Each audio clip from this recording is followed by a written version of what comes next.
За галзуу кино суугтан тавтай морилцгоо манайхан энэ удаад борон та нартай 2022 онд гарч байсан Yaksha Ruthless Operations нэгэн галзуу киног ярьж өгөхөөр сонголоо. Action, crime, thriller төрлийн энэ галзуу кино та нарт маань таалагдана гэдэгт мөн борон итгэлтэй байна. За тэгээд энэ галзуу киног Солонгосын алдарт Otoki брэндтэй хамтран хүргэж байна. Та нар маань тэгээд сабад орж амжаагүй бол саба, дарцсан бол лайка дарахтал тэгэл болоо явчих юм. Ингээд хэдүүлээ энэ галзуу солиотой киноны тайлбартаа орцгоё.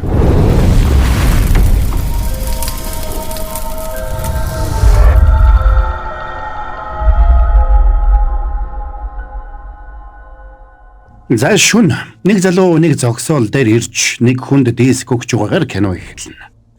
Тэгсэн тэр зур нэг машин ирчтэй давхиж ирээд яах ихэнх зургуу тэр машиныг мөргөд унагчлаа. Энийг харсан нөгөө залуу хар хурдаараа зугдсан бол нөгөө нөхөр машин руу ороод нөгөө дискийг аваад машин руу тесрэг бөмбөг шидчихэд зогсоолоос гараад өнөөх зугтаасан залууг хөөгөөд нарийн гудамжаар дайрлаа. Хэсэг давхсны эцэст машин нь гудамжинд гатсан учраас нөгөө залуу машинаасаа буугаад тэрнийг явган хөөнө. Удалгүй хөөж явсан нөхөр нөгөө залууг гүйцсэн ч тэр өөрөө муугүй тулаанч болох нь илэрхий. Тэгсэн хэсэг үдсний эцэст хөөж явсан залуу тэрнийг буулгаж аваад буу тулглаа. Чамайг харах байна гэж санссангүй. Сангун Янсу Виктор бүгд чамаас олж өгсөн. Энэ бүхний ард хэн байгааг чи надад бошуухан хэлээдэх. Мэд хэлдэ. Гуй. Хурдан хэлээч навш минь. Намайг уучлаарай. Нөгөө залуу тэрнийг буудаж унахчаад цагдаанараас бултаж гудамжинд байсан хүмүүсийн дунд ороод уусаад алга боллоо. За тэр цагаас хойш 4 жил өнгөрлөө.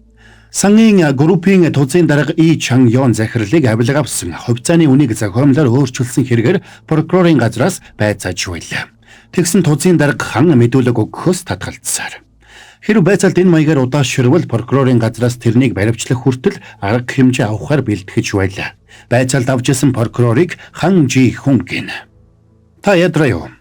Хэдхэн минут асуултанд шударгаар хариулцгаад явж болно штэ. Чи өөрөө шударга байж чадах юм уу? Яагаад намайг хоргоогоод байгаа юм? Хэрвээ та гэмт хэрэг үйлдсэн бол хариуцлагаа хүлээх л ёстой. Хүмүүс танаас сүрдээд халдаж зөрхөлдөггүй юм шиг байна лээ. Харин би бол тийм биш ээ. Чи намайг торны цаан суулгах гээд шийдчихсэн бидтэй. Тийм ээ. Чадах. Чадах чинээгээр л үзэндээ. Энэ үед прокурорын дарга тэрнийг дуудаад өрөөндөө авчирч асуудал гарсныг хэллээ. Учир нь тэдний мөрдөгчд сангийн группийн офис руу хууль бусаар нэвтэрсэн байж таарна. Тэгээд дарга нь тэрнийг хэрвээ чи тэрнийг баримтлах гэж оролдох юм бол тэд энийг ил болгож бид бүгдээрээ ажилгүй болно. Тиймээс энэ хэргийг харалтайх хаа гэж тушаалаа. Хэдийгээр Жи Хүн ихэндээ үүнээс эрс татгалцсан ч тэрэнд өөр арга байсангүй. Би танд нэрийн хуудасаа өгсөн ч та нойлд хайчихсан байна. Надад хэрэг болно гэж бодоогүй юм. Та авна уу? Учир нь хоёулаа удахгүй дахиж уулзна гэдэгт би итгэлтэй байна. Чиний хандлага таалагдж байна шүү. Ажлаасаа халагдахаараа над дээр ирээрэй. Би чамд ажил өгөмц. Хэд хоногийн дараа Жи Хүн прокурор ээж дүү хоёроо ажилуулдаг цайны газарт өдрийн цагаар ирлээ. Үнэхээр Жи Хүн захирлын хэлснээр прокурорын ажлаасаа чөлөөлөгдсөн нь тэр байж. Гэхдээ тэр шууд гудамжинд гарсангүй. Харин тушаал бууж үндэсний тагнуулын албаны хуулийн ажилтнаар томилогдож. Ажил дээр эрэхтэн дарган тэрнийг хүлээж аваад. Манай энд ч нэг их хийгээд байх ажил байдаг юм дөө гэж хайхрамжгүй хүлээж авна. Таныг шударгасны бульдозер хочтой байсныг би мэднэ. Тэгээд би хэрэггүй дээ өмнөх зүйлийг яриад яах вэ? Би одоо өөрчлөгдсөн. Манай энэ ажлыг карьерийн оршуулгын газар л гэдэг юм. Гэхдээ тэр яах вэ? Харин ч ажил байхтай оюун санаагаа цэвэрлэхэд таатай газар.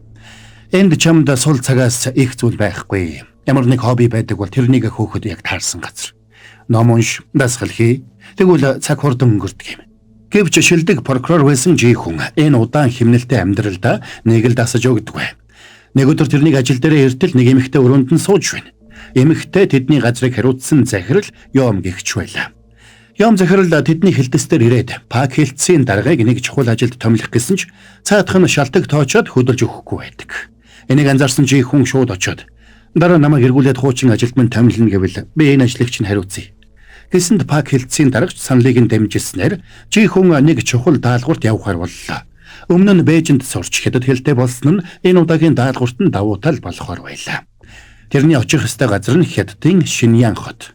Энэ хот бол Зүүн Азийн улс орнууд болоод Хойд Солонгосын тагнуулуудын тэмцлийн төв болсон хот байлаа. Тиймээс Шиньян дахь тэдний үйл ажиллагаа маш нууцад тооцогддог байж. Орон орны тагнуулын албаны тусгай багууд тэнд маш идэвхтэй үйл ажиллагаа явуулдаг учраас Шэн Янд болсон тагнуулын байгууллагуудын аливаа зөрчилдөөнийг олон улсын төвшөнд ерөөсөө авч хэлэлцдэггүй гэдгийг юм захирал тэрэнд сайн сануулдаг. Солонгосын үндэсний тагнуулын газар тулгарсан гол асуудал нь сүүлийн хэдэн сард Шэн Янаас ирж байгаа тагнуулын мэдээ дандаа зохиомол мэдээ ирсэн байж. Тиймээс Шэн Янд ажиллаж байгаа тагнуулын хэлтсийг сайн шалгах ажлыг Жи хүнд даалгасан нь тэр. Жи хүнийг онгоцноос буухад самжин аяллаа агентлаг гэсэн хаяг барьсан хүн хүлээж байлаа. Тэгээд тэрнийг офс руугаа хүргэж өгөх явцдаа Шэн Ян хот Хятадын бусад хотоос тис өөр гэдгийг хэлээд хүнд үйлдвэр их хөгжсөн учраас агаар муутай амьдрахад таагүй газар гэж зогсоо зайгүй ярьж эхэлнэ. Бас тагнуул ихтэй гэсэн баха. Хойд Солонгос хажууханд байдаг болохоор Хятад, Япон, Америк, Орос гэд орон орны тагнуулууд байдаг гэж сонссон. Энэ үнэн үү? Хэн тантай гэж хэлв? Төвөөс хэлсэн үү? Та тэгээд тэгтэгд болоо. Джеймс Бонд юм уу? Нэг их өндөр хүлээлт тавих хэрэггүй дээ. Жи хүнийг ирэхэд нэг аяллаа зуучлалын компани өгтөж авлаа. Тэд Хятадаас Солонгос руу жуулчин явуулах ажлаар халахвч хийж тагнуулын ажил хийдэг байж. Тэнд байсан ажилчдын тал нь жинхэнэ аяллаа агентууд байсан бол залуухан хоёр нь тэдний талд ажилладаг тагнуул байлаа. Тэр салбарыг хариуцсан захирлыг Жи Канинг гэнэ. Гэвч Жи хүнийг очиход тэр ажлаар гадагшаа явчихсан байлаа. Хаашаа явсан? Тэр мэдээлэл одоохондоо нууцлалтай мэдээлэл болохоор чи намайг энд яагаад ирснийг нэг л ойлгохгүй байна тийм үү? Уучлаарай, утсаар яриадах. Энэ үед гаднаас нэг цүн хүүрсэн залуу орж ирэхэд ширээний ард байсан хоёр тагнуул сейфнээс мөнгө аваад гарч явлаа. Энийг анзаарсан Жи хүнч тэднийг дагахаар шийдээд машинд нь суунаа. Хөөе, та яах гэж байна? Бушуухан буу. Та нар хаашаа явах гэж байгаа? Та бушуухан буугаадах та. Шалгалтаар ирсэн хүний асуултад шууд хариулсан чинь дээр шүү. Хэдүүлээ хоцорхон дээ. Бид Жи захирлаас яралтай дуудлага авсан юм а. Одоо та буу. Ямар ажил гэхээр ийм их бэлэн мөнгө шаарддаг үлээ. Жи захирлыг мөрөөдөө тоглоомын донтон гэж сонссон. Хамт явцгаая. Надад Жи захирлтай уулзах хэрэг байна. За ингээд аргагүй байдалд орсон нөгөө хэд Жи хүнийг суулгасан чигээрээ хөдөлж удалгүй хотын захын нэг зэлүүд хэсэгт ирлээ. Жи хүнийг харсан Жи захирал уурладаг. Энэ Жи захирал гэдэг нь киноны ихэнд цагдаа нараас зугтаж чадсан хүн байлаа. Тэгээд бусдад тушаасанд цаадуулан мань хүнд сум нэвтэрдэггүй хантаа цөмсүүллээ. Энэ үед өөр нэг машинтай хүн ирээд тэднээс мөнгө өгөхийг шаардаж мөнгө авчгаад тэд нарыг дагуулад цааш халахна. Юу болоод байгааг Жи хүн ойлгохгүй л байлаа. Тэд явсаар нэг агуулга дотор орж иртэл урдаас нь баахан буута залуус гараад ирнэ. Энийг харсан нөгөө хүн ч тэндээс бушуухан зогтлаа. Энэ үед машин дээрээ байсан Жи хүн өөртөө үлдсэн тагнуулаас юу болоод байгааг шалгаж идэл гэнэт дотроос буун дугаарлаа. Тэгсэн яахын зургүй нэг хүн тэрний цээж рүү буудаад унагчлаа. Ажуулахад хантаацсан тэрний амийг аварна. Ингээд барилгын дотор болон гадаа 3 4 буудалцсан эхэлнэ. Зангид хэсэг буудалцсны эцэст Жи захирал өөрсөд дээр нь цэрэг дагуулж ирсэн нөхрийг шархтуулаад тавьж явуулна. Тэгэд гадаа гарч ирээд шархтаа байсан цэрэгийг шууд буудаад зөвлөд дуусгалаа. Учир нь тэд бүгдээрээ хойд Солонгосынхон гэдгийг Жи захирал сайн мэдчихлээ. Тэгсэн тэдний багийн нэг залуу мөнгө аваа зогтсон нөхрийг чирээд ирнэ. Чи яагаад урвж байгаа? Уучлаарай. Надад өөр арга байсангүй. Эхнэр хүүхдүүдийг минь ална гэж сүрдүүлсэн. Надад өөр сонголт байсангүй. Хэн нэгэн чамайг хоёр талд тоглуулад бидний дунд ясхаяад байна. Тэр хүн хэн бэ? Би хэлж чадахгүй нэ. Окей, ойлголоо. За тэгээд Жи захирал нөгөө нөхрийг буудах гэсэнд сандарсан Жи хүн тэрнийг байлуулах гэж оролдлоо.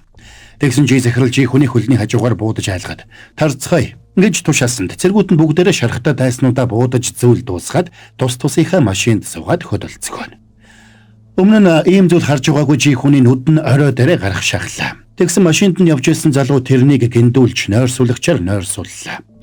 Жи хүн ухаан ортол нэг зочид буудалд нэг эмэгтэйтэй хэвтэж байна.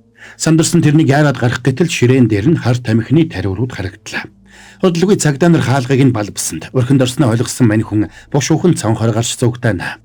Тэгээд олон хүнтэй гудамжинд гартал Жи захирал тэрнийг эсрэг талаас нь хараад сууж байдаг.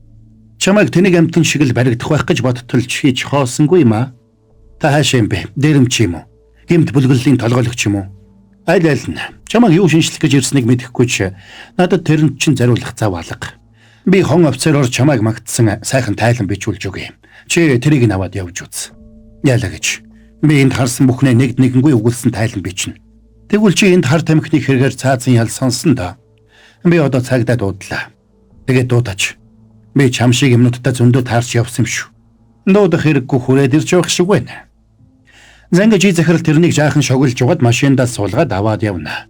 Мань захирал маш эрсдэлтэй байдлаар ажилдагч даалгавраа дандаа биелүүлдэг учраас удирдлагууд нь тэрэнд 100% итгэж бүх эрх мэдлийг өгдөг гэж юм захирлын хэлж байсан нь үнэн болохыг жи хүн сая нэг ойлголоо. Жи захирлыг бусд нь ягша гэж хочлоно. Ягша гэдэг нь нэг талаас хүний махаар хоололдог шулам, нөгөө талаас буддагийн хамгаалагч гэсэн утгатай нэр байлаа. Тэр нэлээд аюултай хүн учраас тэрэнд ерөөсөө итгэж болохгүй гэж юм захирал жи хүнд хатуу сануулсан байж.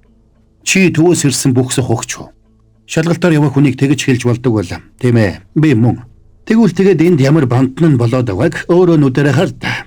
Зангад ягшагийн багийнхан дуртай дургу болж байгаа үйл явдлыг жи хүнд тайлбарлана.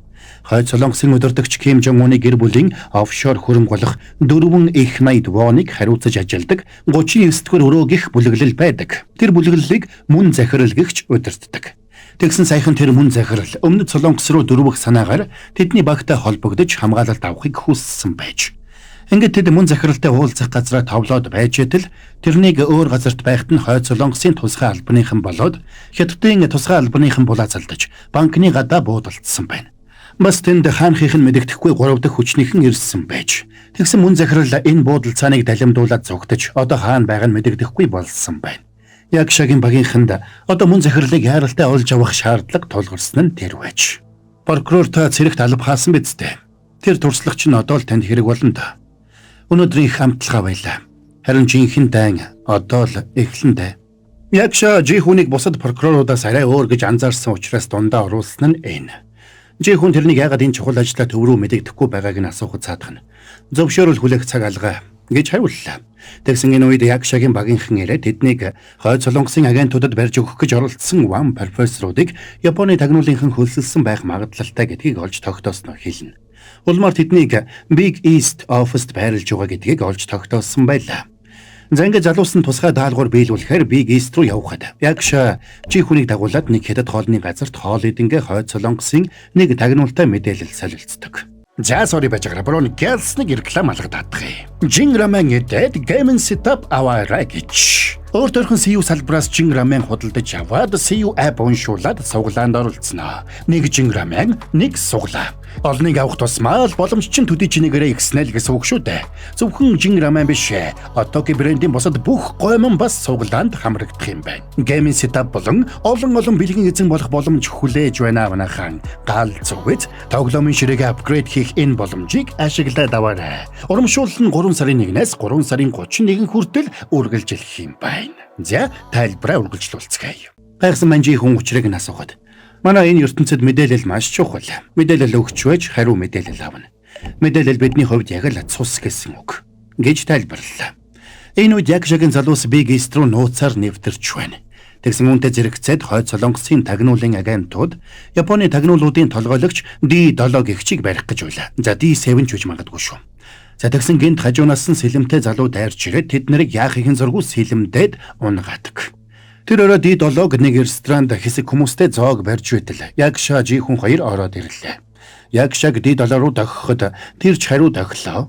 За тэгээд уулзалт нь дууссаны дараа D7-г мань хоёр дээр ирэхэд Ягша тэрнийг Озава Yoshinobu гэж танилцуулдаг. Тэгээд шууд жи хүнийг Хятадын тусгай хүчний Jiang Wen гэж танилцуулсанд бандсан мань хүн шууд л хятадаар ярьж танилцсандаа таатай байгаагаа илэрхийлнэ. Ягша D7-д нэг зүйлийг анхаарууллаа. Та Ван профессорын гэр бүлд гар хүрээг үзтээ. Тэр хүнээс болоод би гигэн цагаан өдрөөр амиа алдах шахсан. Тэдэнд гар хүрвэл та нарын төгсгөл ирнэ шүү. 4 жилийн өмнө чи Хонконгод намайг дөнгөж чадсан. Тэр цагаас хойш би чамайг бодсоор л яваа шүү. Чи ч надад салахгүй маа. Хайртай болцсон юм шиг л. Хайртай байлгүй яах вэ? Энэ удаад би чиний арьсыг өвчнө. Чи харж байгаарай. Ямар ч бүдүүлэг юм бэ? Чи ийм байдлаар хэр удаан ажиллах юм бэ? Яг л ядруухан дээр өмчин шиг. Хоёулаа яг адилхан л гэж мэд. Энэ үеэр D7 болон тэрний хамгаалагчийн утсанд мессеж ирсэнд тэд тавгүйцэж бушуухан гарч явлаа. Энэ нь Ягшагийн багийнхан зорьсон газраа хүрсний дохио гэдгийг тэр сайн мэдэж байлаа. D7 хүмүүсээ дагуулад ирэхэд Ягшагийн хүмүүс тэдний хүмүүсийг алаад тэнд байсан хүнийг аваад явчихж. Тэр нь мөн захирлын охин Жуён байлаа. Тэгээд тэрнээс мэдээлэл авахын тулд Ягша тэрнийг алгацсанд жи хүн тэрнийг өмөрөх гэсэн ч Ягшагийн залуус тэрнийг өшгөлж унгаалаа. Ягшач өглөө гэхэд яриулчихсан байгаарай гэж хэлээд явна. Тэгээд тэд эмэгтэйг яриулахын тулд тогоор цахиулахаар бэлдэнэ. Энийг харж тэсээгүй жи хүн тэр хоёр руу дайрсанд энэ үмэнийг ашиглаад Жуян тэдэнд буу тулгаж өрөөнд түгжээд тэндээс гарч явлаа. Жи хүн тэрнийг машинд суулгаад тэндээс холдсон ч Жуян тэрэнд буу тулгаж хээр үлдээчихэд машинд нь суугаад яваад өгдгөө. Ингээд танихгүй газарт ирсэн жи хүн гудамжны утсаар Йом захирал руу залглаа. Тэгээд нөхцөл байдал нэлээд ноцтой байгаа гэдгийг хэлж, үргэлжлүүлээд шалгах шаардлагатай байгаагаа хэлж байтал хэдэн хятадууд ирээд утсыг нь салгаж хоргоож эхэлнэ. Тэгээд тэрний хүзүүнд балиус тулгаж цагийг нь тайлж авлаа. Аз булгад тэнд яг ширээд тэднийг балиулна. Энэ дөрөвгөр тэнэд байх юм бол наадуул чинь чиний бөөрийг авчих шүү. За тэгээд нөгөө дүлэг явсан даруйд ууралсан Ягша тэрнийг толгой төрөөгүй зодож эхэлнэ. Арай гэж барьж авсан чухал хүнийг нь тавьж явуулсанд тэр дэлбэртлээ хууралсан нь тэр. Хариуд нь жи хүн чуурлж та нар шиг навчнууд хүн барьцаалж тамлахыг би зүгээр хараа сууж чадахгүй шүү. Ингээд тайрсан ч Ягша тэрнийг амархан аргална. Хэсэг зодолдож тайвширсныхаа дараа Ягша тэрнийг өмнө нь юу хийж байсан, тэнд яах гэж ирсэн, ямар хэрэгээс болж тушаал буурсан гэд бүгдийг нь мэдэж байлаа. Тэр бүхэл тэрнийг унтуулсан байхдаа гаранд нь байршил тогтоогч суулгачихсан байж. Ингээд тэдний гаднаа хайнга юм шиг мөртлөө маш нарийн зохион байгуулалттай баг болохыг нь жи хүн ойлгоно. Тэгсэн энэ үеэр тэднээс холгүйхэн байн байгаа тухай мэдээлэл ирсэн учраас тэд шууд тэр газар руу хөдөллөө. Тэгээд жи хүнийг машиндаа үлдээгээд додогшоорцгоно. Тэр хооронд жи хүн хамт үлдсэн залуугаас багийнхныг нь асуулаа. Тэдний багийн ганц эмэгтэйг Хивонг гин. Харин залууг Чэгью, харин тэр өөрөө энэ багт хамгийн сүүлд нэгдсэн байж. Ягша тэдний амийг аварч байсан учраас бүгдээрээ тэрэнд бүрэн идэгдэг. Тэгсэн гинт тэдний холбоо тасалдлаа. Үүнтэй зэрэгцээд цагдаа нар тэр хавийг бүсэлж эхэлсэн учраас жи хүн хамт байсан залууга дагуулад додогшоорно. Энэ үед байшин дотор өглөөд шарахтай мөн захирал ганцаараа сууж байлаа. Мөн захирал амьсгал хураахаас өмнө би одоо хэрэггүй болсон. Харин миний охин Жуяныг юу ч болсон Япончуудад өгч болохгүй шүү гэж хэлдэг. Ингээд Ягшагийн багийнхан байшин бүрэн бүслэгдэхээс өмнө тэндээс холдохоор бушуухан гарцгаана. Ягшагийн багийнхан тэндээс арай гэж зогтож чадсан ч цагдаа нар тэдний офисыг нэгжиж угаа тухай мэдээ аваад шууд эргээд эсрэг тийшээ явцгаалаа. Тэдний бүх нууц илчлэгдсэн болохыг ойлгосон Ягша нууц бариач бүхэлд нь дэлбэлэх тушаалыг өгнө. Хятадын тусгаагийнхан тэднийг үйлдэл дээр нь барих шахсан нь тэдний дунд мэдээлэгч байгаатай холбоотой гэж Ягшагийн багийнхан бодож байлаа. Тиймээс тэд бүх зүйл жи хүнээс болсон гэж бодоцгооно. Мөн захирлыг барих гэсэн жинхэнэ шалтгаан чинь юу юм бэ? Тайлан дээр бичдэг худал хуурмагч нь биш. Жинхэнэ үннийг мэдмээр байна. Тэр чамд ямар нэг зүйл өгөх ёстой байсан. Тэр нь юу юм? Эцсийн эцэст чи 4 их найдын хойноос л явж байгаа зү. Чамайг гадаадад явуулах үйл ажиллагааны мөнгийг завшдаг гэдгийг удирдлагууд мэдэж байгаач өдийг хүртэл зүгээр өнгөрүүлж ирсэн. Чи биднийг адгийн новшнууд гэж бодоод байна уу? Тэгэд биш юм уу? Намайг та нар буудаач. Энэ үеэр Ягша руу дид олоо залглаа. Та нар хүний юмыг авах хэрэггүй л байсан юм да. Тэглээгээд манай гэрлүү дайрдагч нь арай хэтэрсэн хэрэг биш шүү. Тэр нь чамд хэрэгтэй. Маргааш өглөө гэхэд эндээс явцгаа. Чиний учрыг олохоос нааш би эндээс явахгүй. Чамд өөр сонголт байхгүй. Чи мөн захирлыг алсан мэт. Маргааш гэхэд царай чинь бүх мэдээллийн хэрэгслээр гарч чамайг хятад даяар ирэн сурвалжлана. Тиймээс чиний онцгой авьяасыг харж үзээд зөвлөхөд энэ шөндөө багтаж орсоор дамжаад хил давсан чинь дээр шүү. Тэгсэн үнэхээр маргааш нь тэдний буудалцаж зогтож байгаа бичлэг хятад даяар тархаж Ягшагийн багийнхныг ирэн сурвалжиж эхэллээ. Энийг мэдсэн Йом захирал хятадын тагнуулаас тусламж хүссэн ч цаадуулан тусалхаас татгалздаг. Жи хүнийг Ягшагийн багийнхантай хоол идэж байтал тэдний нэг Хивон өөрсдийгөө үйл ажиллагааны төсөв болон их хэмжээний мөнгийг зориулалтын бусаар зарцуулсан гэдгээ зөвшөөрч даалгавар биелүүлж явахдаа амиа алдсан нөхдийнхөө ар гэрүүдэд тэр бүх мөнгийг хувааж өгсөн гэдгээ хэлнэ. Учир нь Ягшагийн хувьд мөнгө ерөөсөө сонирн биш байж. Тэд бүгд Ягшагийн хуучны танилын үйлдвэрт ирж толгой хорогдсон нь тэр байлаа. Энэ үеэр Японууд мөн захирлын охиныг барьчихсан мэдүүлэг авахын тулд тусгай долгионоор тамлаж байлаа. Гэсэн ч Жуян тэдэнд юу ч хэлэхгүй гүрийсээр. Энэ хооронд Ягшагийн багийнхан ч зүгээр суусангүй. Тэд Японы тусгай албаныхны ашиглаж болзошгүй хөлөг онгоцыг олж тогтоож. Тиймээс Жуяныг тэр хөлөгт суулгах үед хөлөг рүү дайрыг гэж Ягшагийн багийнхан тооцоолсон байлаа. Гэвч Ягша шууд Японы консулын газар руу дайрыг гэсэн санал гаргана. Энийг сонссон жи хүн эсэргүүцсэн ч Ягша хариуд нь 4 жилийн өмнө Хонконгод юу болсныг тайлбарлаж өгдөг. Тэр үеэр хоёр солонгос нэгдэх талаар нууц гэрээ хэлэлцээрийг Хонконгод хийж байж. Гэвч Япончууд тусгай албаараа дамжуулаад энэнд нь саад хийж. Тэдний багийн нэг гишүүн Япончуудад уравснаар багийн 3 гишүүн нь үхэж, Ягша өөрөө уравгчийг зүйл дуусгасан нь тэр байж. Харин мөн захирлын хувьд Ягша болон тэрний багийнханд маш нууц мэдээлэл өгөх гэж байсан ч өөрөө хүн шархсан учраас нууц мэдээллээ охиндоо хадгалуулж. Хэрв тэд нууц мэдээллийг гартаа оруулбал Жуёныг алах нь гарцаагүй байлаа. Энэ үеэр төвөөс юм захирал өөрөө ирж байгаа гэсэн мэдээллийг тэд хүлээж авна. Тэгэд нэг нь юм захирлыг тосгоор явсан бол нөгөө дөрвөн жихүүнийг аваад ажиллагаагаа эхлүүлэхээр болцгоно. За ингээд тэдний нэг Японы консулын үүдэнд мотоциклтэйгээ очиод хамгаалагчдын анхаарлыг сарниулах цуур тэд дроноор маш олон хархнуудыг консулын газрын дээвэр рүү асгалаа. Тэгээд төлөвлөсөн цагаа хүлээж эхэлсэн бол жихүүн тэдэнтэй хамт Японы консулын газар руу дайрахдаа итгэл муутайхан байлаа. Удалгүй хархнуудаас болоод Японы консулын газрын ажилтнууд үүмэнд автаж эхэлнэ. За тэгээд консулын газарт харах устгалын компани машин явж очлоо. Хамгаалагч залуу тэднийг саатуулж маскыг тайлж шалгасан ч танихгүй хүмүүс байсан учраас дотогшрууллаа. Үүнтэй зэрэгцээд мань ихэд Жуёны байсан өрөөний шалан дороос цөм дэлбэлж ороод тэрнийг сулалж ирсэн хоолоогоороо дамжиж явна. Хамгаалагчид араас нь хөөсөн ч зөрөөд жихүүн Жуёнд мэрэгч устгалын ажилтны хувцас өмсүүлж тэндээс гарна. Ингээд аюулгүй газарт очисон хойноо Жуён жихүүнд бүх хүннээ хэлнэ. Тэрний аав мөн захирал олон жилийн туршид Японы тагнуулд мэдээлэгч хийж ирсэн байж үүгээрээ тэр хоёр солонгосыг нэгтгэхэд тусалж байна гэж бодсон ч Япончууд тэрнийг эсрэгээр нь ашиглаж байгааг хожим нь ойлгожээ. Тэгээд өмнөд солонгосын талд орох гэж байгаад баригдсан нь тэр байж харин тэр нууц мэдээлэл нь Японы талд ажилдаг тагнуулуудын жигсаалт байж. Энэ үед D7 бүх хүчин чадлаараа тэднийг хайж хот даяар тархсан агентуудаа мэдээлэл өгч байлаа. Нөгөө хэдээсээ холбоо тасарч нуугдах газаргүй болсон жихүүн Жуёныг дагуулад өмнө нь дээрэмдүүлж байсан газартаа ирээд цагаараа төлбөр төлж тэдний дунд нуугдлаа. Тэгсэн Жуён тэрэнд жигсаалтыг Чили улсын Сантьягогийн их сургуулийн датабаз донд нууснаа хэлдэг. Тэр мэдээллийг Жуёноос өөр хинч олж авч чадхааргүй байж.